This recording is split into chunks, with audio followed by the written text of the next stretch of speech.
MP में शिवराज सरकार बनते ही राव विधानसभा में बीजेपी नेता मधु वर्मा ने किसानों को राहत दिलाने से लेकर सड़कों का जाल बिछाने तक में अपनी अग्रणी भूमिका निभाई है।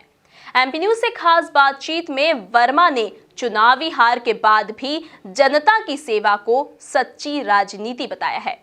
देखिए ये खास बातचीत।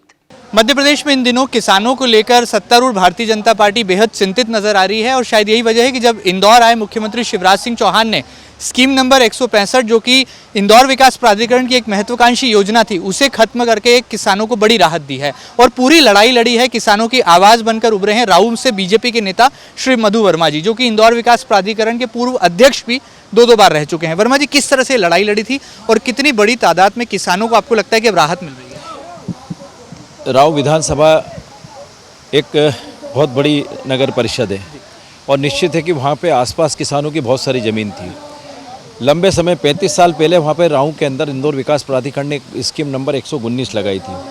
बाद में जब मैं अध्यक्ष बना तो मैंने फिर वहाँ पर उस समय क्या था, किसानों से बैठ करके बात करी। उसमें किसानों को 50% विकसित क्षेत्र देने का अनुबंध किया। चूँकि अब 3.5 साल का उसमें समय था, मेरा कार्यकाल उस समय 2 माह के बाद ख़त्म हो गया। किसानों ने बहुत ही उत्साह के साथ वो योजना के अंदर ज़मीनें आईडीओ को समर्पित की, एग्रीमेंट किए। 3.5 साल प्रशासनिक अधिकारी रहे, फिर हमारा बोर्ड भी रहा, लेकिन वो योजना क्या हुआ, इम्प्लीमेंट नहीं हो पाई। अभी लगातार 1.5 साल कांग्रेस की सरकार भी थी, लेकिन पिछली सरकार ने उसके अंदर लैंड यूज़ करके एक आईडीओ को एक नई योजना के रूप में काम करने के लिए उन्होंने भोपाल से एक प्रस्ताव करके भेजा कि लैंड पुलिंग के माध्यम से यहाँ पर योजना बनाए। लेकिन क्या हुआ कि लैंड पुलिंग के माध्यम से इंदौर विकास प्राधिकरण ने उस प्रस्ताव को अपने यहाँ बोर्ड में संकल्प करके भोपाल भेजा। निश्चित है कि मतलब किसान वहाँ के राव के बहुत ऊब गए थे, बहुत परेशान थे।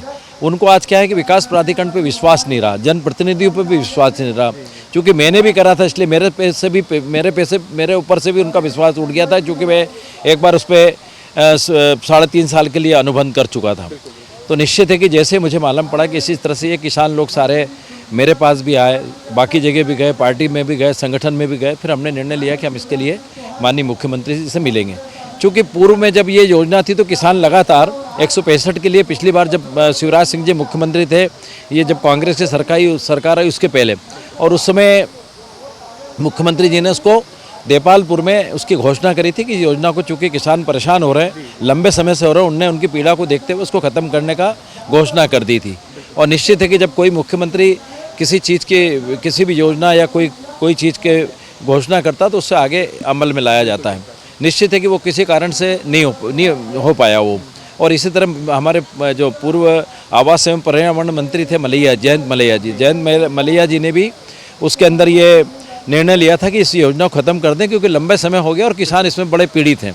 और लेके उन्होंने भी ख़त्म करने के लिए विकास प्राधिकरण को निर्देश दिए थे। तो वहाँ से एक प्रस्ताव बन के गया था कि शायद इसको ख़त्म निरस्त करना चाहिए, क्योंकि ये उस कार्य योजना में पूर्ण नहीं हो रही, उसको लेके चलता रहा। अभी जब लैंड पुलिंग के माध्यम से जब ये बहुत सारी योजना आईडीए ने वापस से इसको करने का प्रस्ताव किया, चूँकि इसकी स्वीकृति शासन से मिलना है। अभी चूँकि वो इम्प्लीमेंट इसलिए नहीं हो सकती क्योंकि लैंड पुलिंग की जो अभी इन्होंने प्रस्ताव किया उसको शासन से स्वीकृति मिलेगी, उसके बाद ही वो कर पाएंगे। तो हमने माननीय मुख्यमंत्री जी को पिछली बार जब इंदौर आए थे अभी, तो हमने उनसे निवेदन किया कि भाई साहब, ये सारे किसान लोग भी आए थे उस समय उस कार्यक्रम में, और उसमें उन्होंने कहा, उन्होंने निश्चित है कि उनको याद दिलाया हमने, और जैसे ही उनको सारी चीज़ बताई तो उन्होंने कहा नहीं, इस योजना को ख़त्म करी जाए, उसको बाहर की जाए विकास प्राधिकरण से।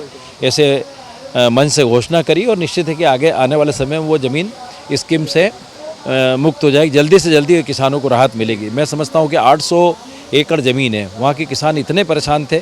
निश्चित है कि जैसे ही ये स्कीम से मुक्त होगी तो वहाँ के किसानों को एक बहुत बड़ी राहत मिलेगी। ना वो बेच पा रहे थे ज़मीन, ना उनको एनओसी मिल पा रही थी, वो बहुत ज़्यादा परेशान थे किसान। इसलिए हम लोगों ने भी उनका साथ दे करके ये माननीय मुख्यमंत्री से निवेदन किया था, और शायद वो अब पूरी लड़ाई आपने लड़ी, किस तरह से अब खुशी की लहर है और आपको लगता है अभी उपचुनाव का भी मौसम है, किसानों को खुश करने का ये जो फॉर्मूला है कितना बीजेपी के लिए भी आपको लगता है कारगर साबित? नहीं, इससे बीजेपी के चुनाव से इसका कोई मतलब नहीं, इसका लेना देना नहीं है, क्योंकि वो एक अपने आप में एक अलग मुद्दा है।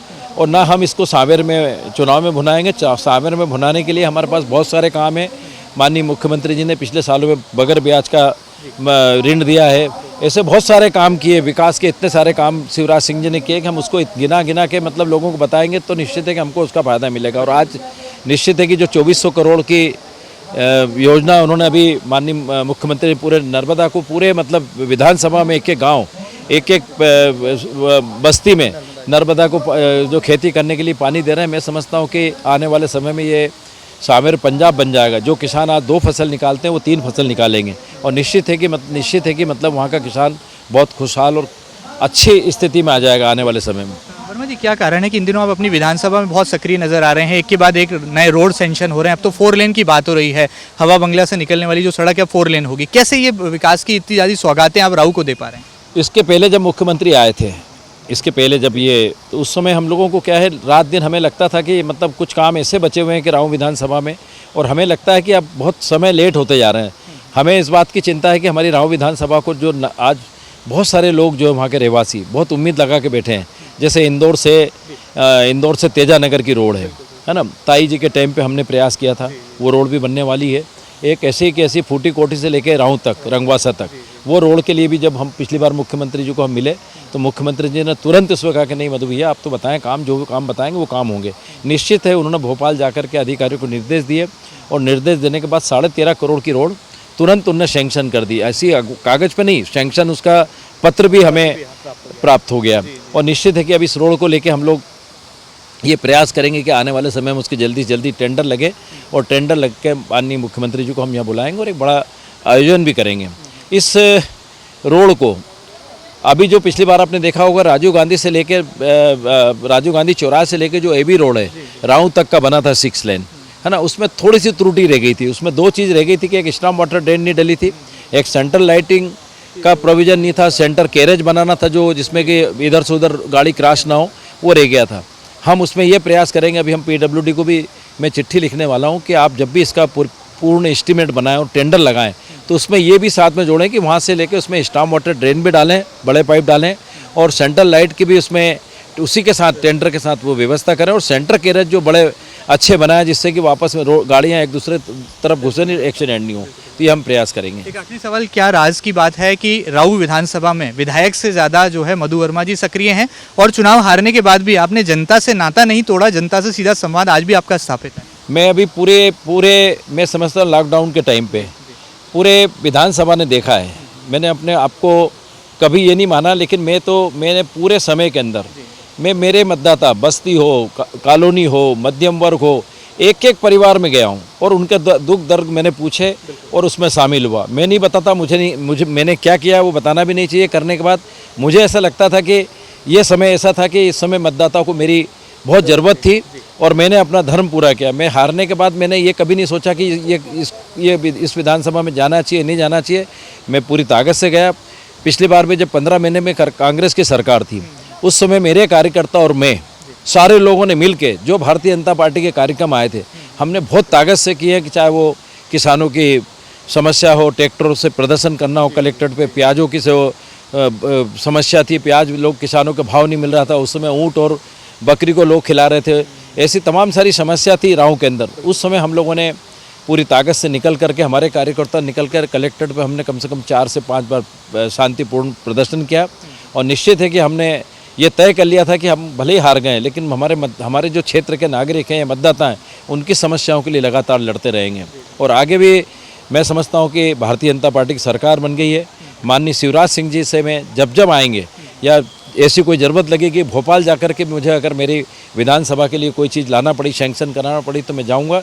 एक पल भी नहीं सोऊंगा जब तक मेरी विधानसभा अच्छी विधानसभा नहीं बन जाएगी, जब तक मैं ताकत से लगा रहूँगा। बहुत बहुत शुक्रिया हमसे खास बातचीत के लिए। तो आपसे बीजेपी के दिग्गज नेता श्री मधु वर्मा जी जो कि बता रहे थे कि राऊ के जो तमाम सपने हैं वो साकार करने के लिए अब वो मध्य प्रदेश में शिवराज सरकार से लगातार मांग भी करेंगे और जनता को कई सौगातें आने वाले दिनों में भी वो देने वाले हैं। जिस तरह से स्कीम नंबर 165 का मसला हो या फिर लगातार राऊ में सड़कों के विकास की गंगा बहानी हो, तो कुल मिलाकर मधु वर्मा जी ने लगातार अपनी सक्रियता के साथ कदम बढ़ाए हैं और कोरोना काल के चुनौतीपूर्ण हालातों में भी घर घर दस्तक देकर राशन और राहत सामग्री भी वो लगातार पहुंचाते आ रहे हैं। फिलहाल वीडियो जर्नलिस्ट अरुण यादव के साथ महेंद्र सिंह, MP न्यूज़, इंदौर।